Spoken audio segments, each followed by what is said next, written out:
Hello everyone, welcome back to my channel. आज मैं आपको यूनिट 5 आरटी एक्ट 2009 पढ़ा रही हूँ। इसका जो है वो पार्ट 3 है।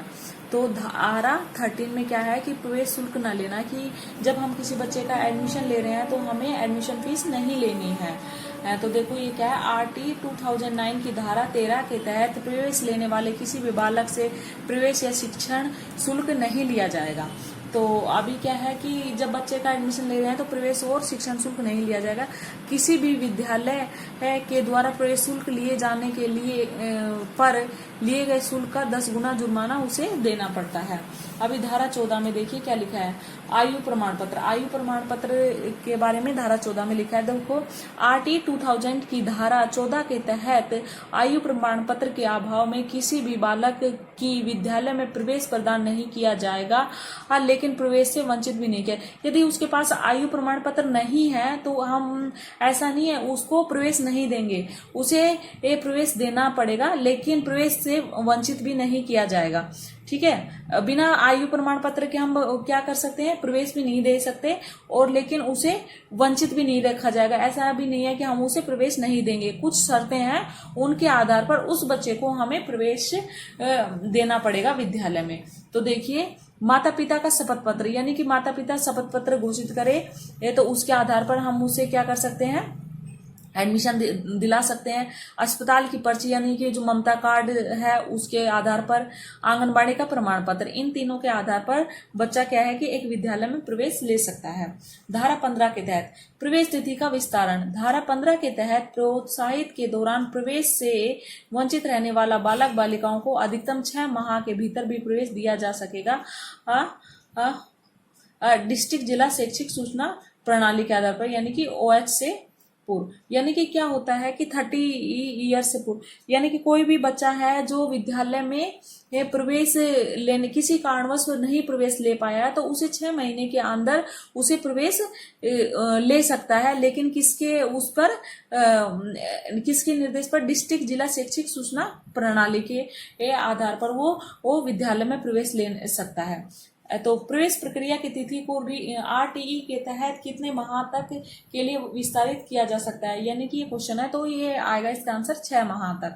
अभी धारा 16 में देखिए क्या लिखा है, 1 से 8 तक के बालक बालिकाओं को फेल न करना। धारा 16 के तहत किसी बालक या बालिका को 1 से 8 तक अनुत्तीर्ण नहीं किया जाता। धारा 16 में बताया गया है कि 1 से 8 तक कक्षा 8 तक बच्चों को हम अनुत्तीर्ण नहीं कर सकते, यानी कि फेल नहीं कर सकते हैं। ठीक है, ये धारा 16 में बताया गया है।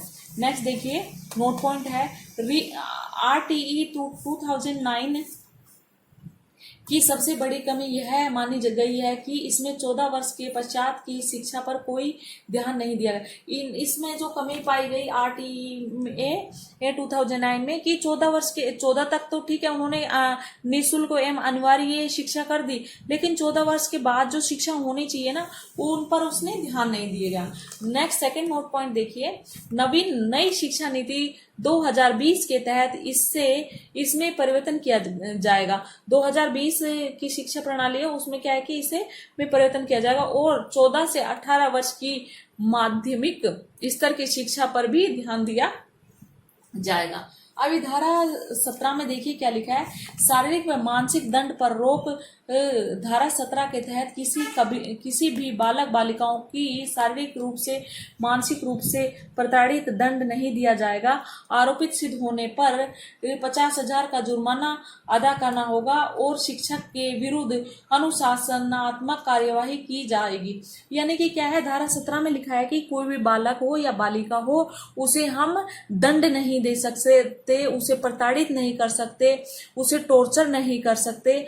यदि ये चीजें यानी कि ये शिक्षक पर ये साबित हो जाती है तो शिक्षक को 50,000 रुपए तक का जुर्माना और जो अनुशासनात्मक जो कार्यवाही होती है, जो दंड मिलेगा वो उसको मिलेगा, किसी भी टीचर को जो ये करेगा। तो धारा 17 में हमें बच्चों को प्रताड़ित या मानसिक या किसी प्रकार का दंड नहीं देना है। धारा 18 में देखिए विद्यालय की मान्यताएं। मान्यताएं।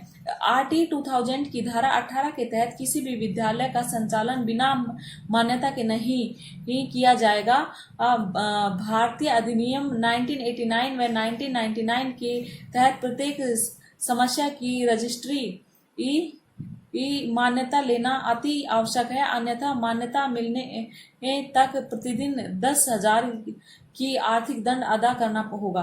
यह क्या है कि धारा 18 में लिखा है कि जब हमें कभी स्कूल विद्यालय चलाना है तो हमें क्या है कि बिना मान्यता प्राप्त किए बिना हम स्कूल नहीं चला सकते, और आप चला भी रहे हो तो आप जब तक आपकी मान्यता नहीं मिल जाती तो प्रतिदिन आपको क्या है 10,000 रुपए आपको आर्थिक दंड के रूप में पे करने होंगे। ये धारा हमारी 18 में लिखा है। अभी धारा 19 में देखिए क्या लिखा है, विद्यालय के मान व मानक। विद्यालय के क्या मान व मानक।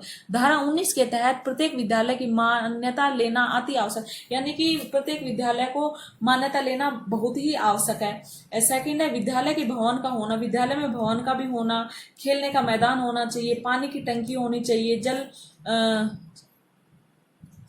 पुस्तकालय भी होना चाहिए। इसे बालकों का सर्वश्रेष्ठ मूल शिक्षक भी कहते हैं। शिक्षण सत्र में शिक्षण के समय का निर्धारण, यानी कि शिक्षण सत्र में शिक्षण के समय का निर्धारण भी किया जाना चाहिए। फिर फर्स्ट ए के तहत क्या आता है, इस फर्स्ट ए के तहत एक प्राथमिक विद्यालय एक सप्ताह में शिक्षक के घंटे 45 होने चाहिए। जो एक शिक्षक है उसके जो पढ़ने के घंटे तय किए गए हैं वो 45 घंटे तय किए गए। कैसे कि 5 × 6, यानी कि 5 घंटे तो वो स्कूल में क्या करेगा, पढ़ाएगा 6 दिन तक, और फिर वो घर पर रहकर 1.5 आवर वो तैयारी करेगा। तो 9 आवर्स हमारे बनते हैं, तो 30 + 9 सॉरी, तो इक्वल टू 45।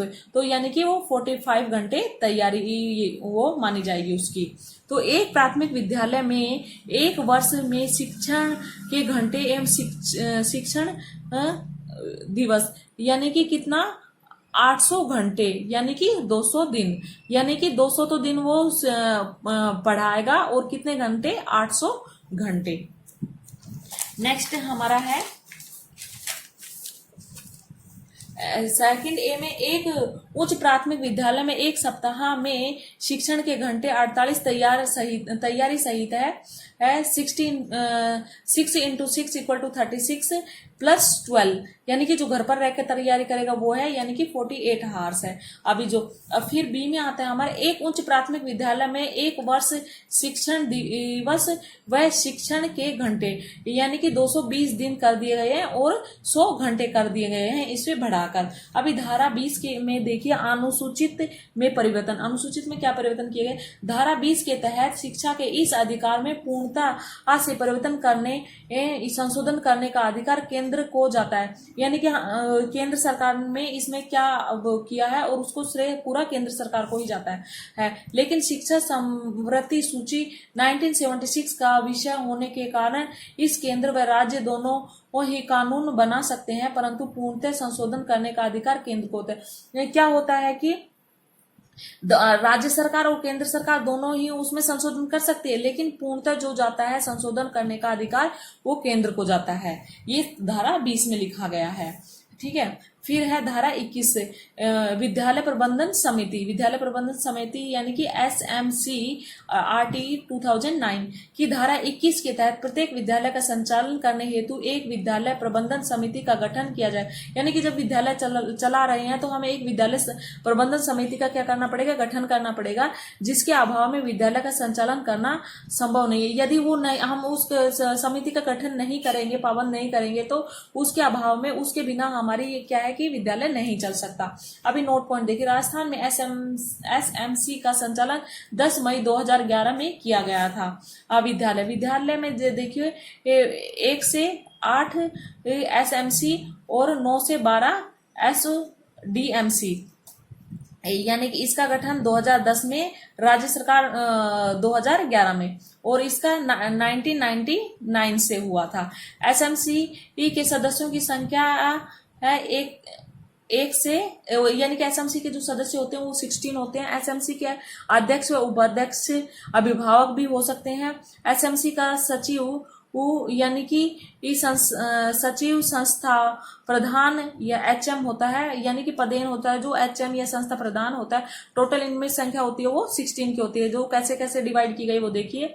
एक 11 अभिभावक होंगे जिसमें एक अध्यक्ष और एक उपाध्यक्ष भी होगा, एक सचिव होगा यानी कि एचएम होगा, एक शिक्षक या शिक्षिका यानी कि पदेन होगा, दूसरा प्रधान द्वारा नियुक्त वार्ड पंच होगा। तो इसमें इसको टोटल करेंगे तो कितना आएगा हमारा 11 आएंगे।